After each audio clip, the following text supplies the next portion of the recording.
Deion, when you sat there a couple years ago, and were the interim coach, you said you weren't sure if you wanted to coach, and you got a little taste of it then. Did that kind of help feed this to where you wanted to do this? Yeah, I think I had the opportunity to,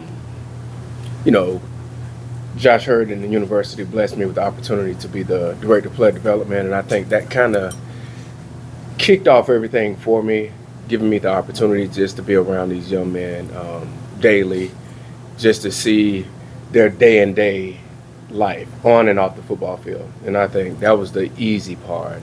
I think the tough part is just making sure I kept the guys in line, But overall, having the opportunity to be the interim head coach, that was probably the tipping point, Jordan.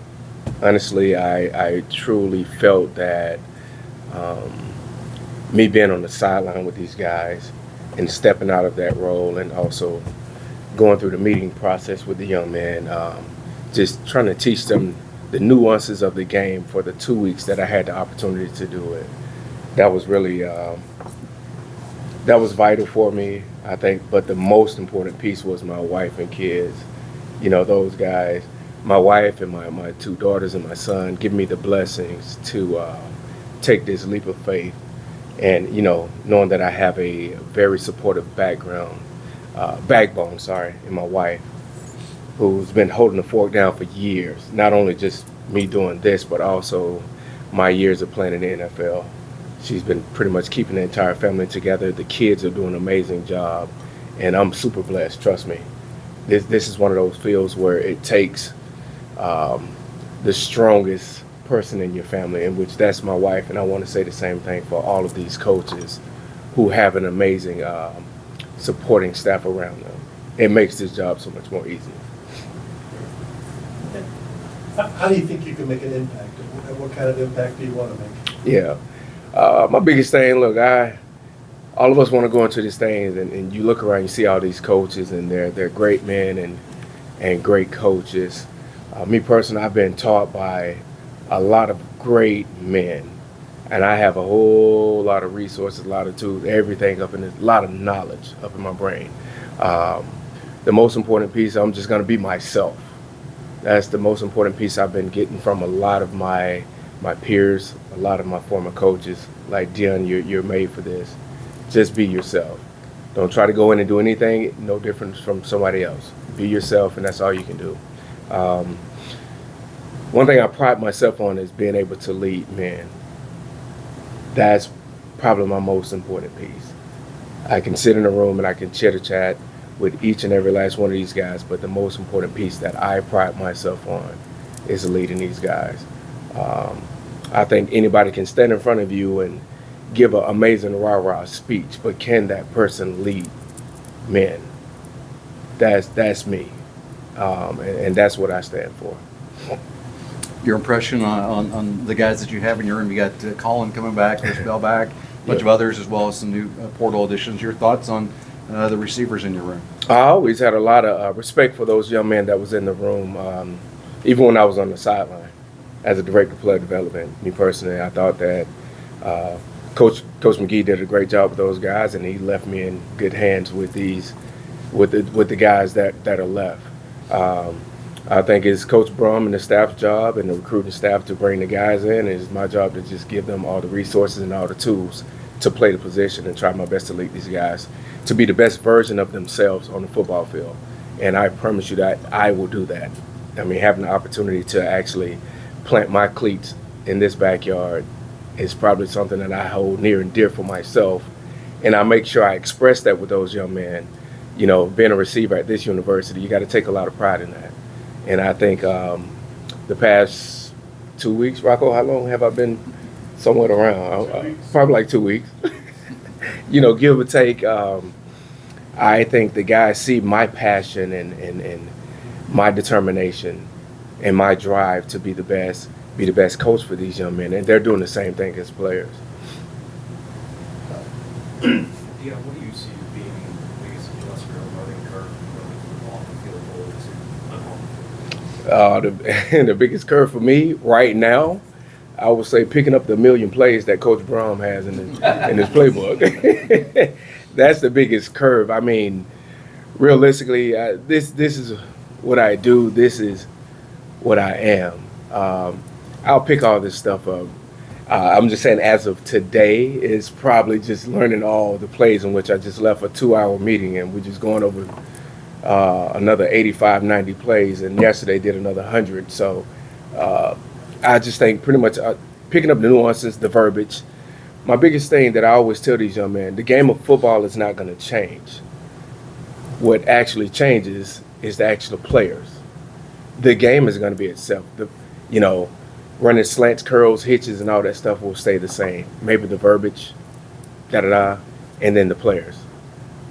That's the only difference. The players are going to change. Me adjusting to the guys that are in the room,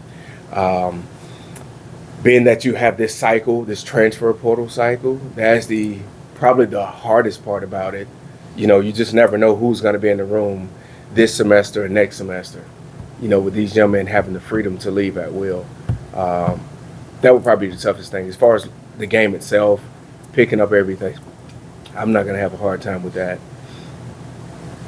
When it comes down to time to make the decision, you mentioned the advice you got. Who do you reach out to? You talk to John L. or Right. Bill Belichick, I doubt. I don't know. I told every last one of those guys. Spoke to Coach Belichick 2 weeks ago. Talked to Dave last night.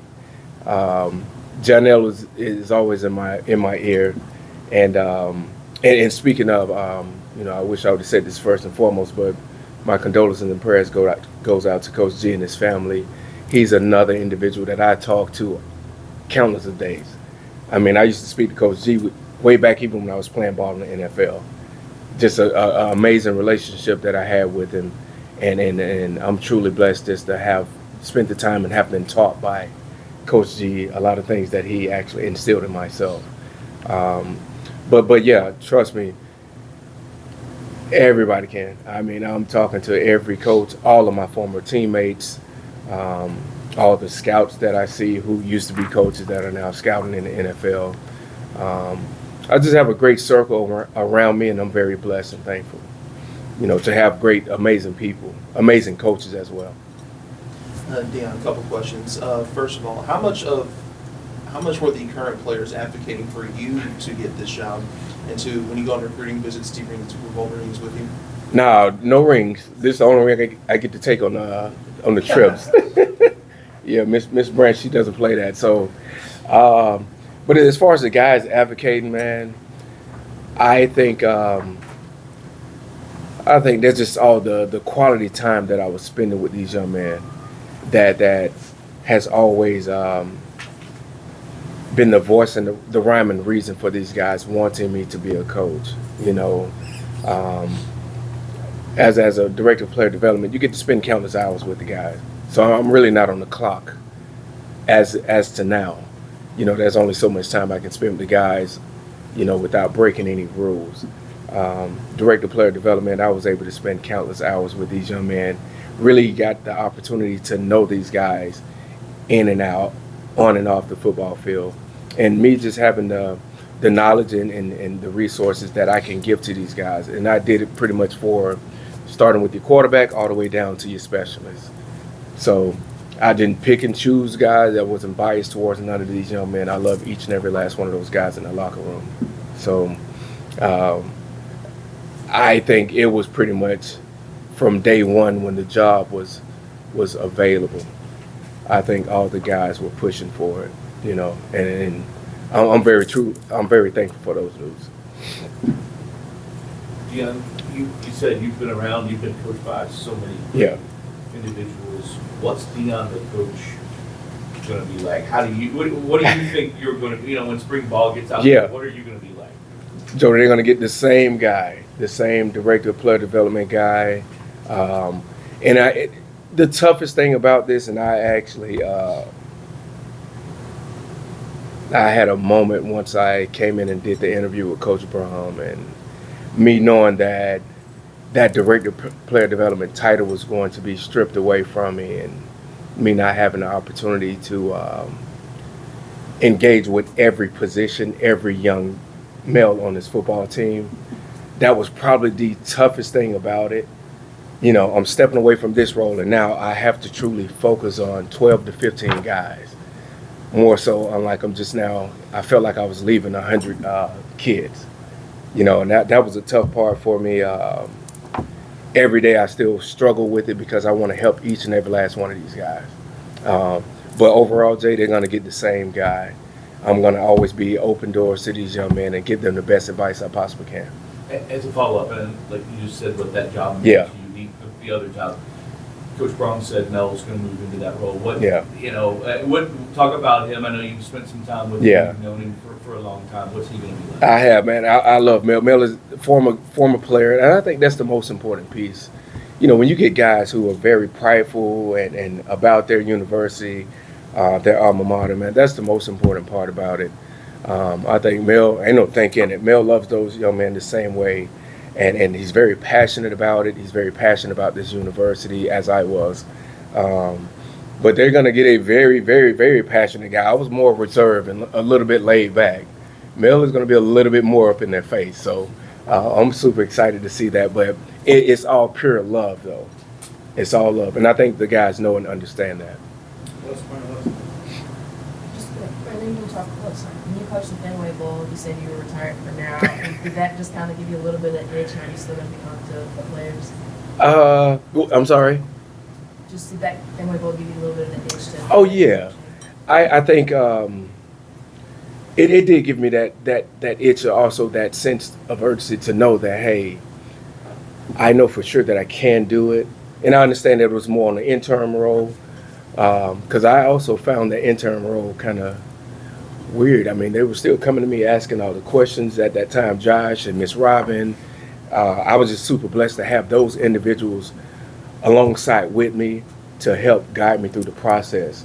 But as far as just coaching the guys, these young men, they just want to be led and guided by, you know, given the right direction. That's the most important piece. I think once they know and see that you care, these young men will do everything for you. And me personally, that's who I am. That's what I'm all about. Giving everything that I was taught throughout all my years, literally high school, college, NFL. I have a lot to give back to these guys, and that's what I'm going to do.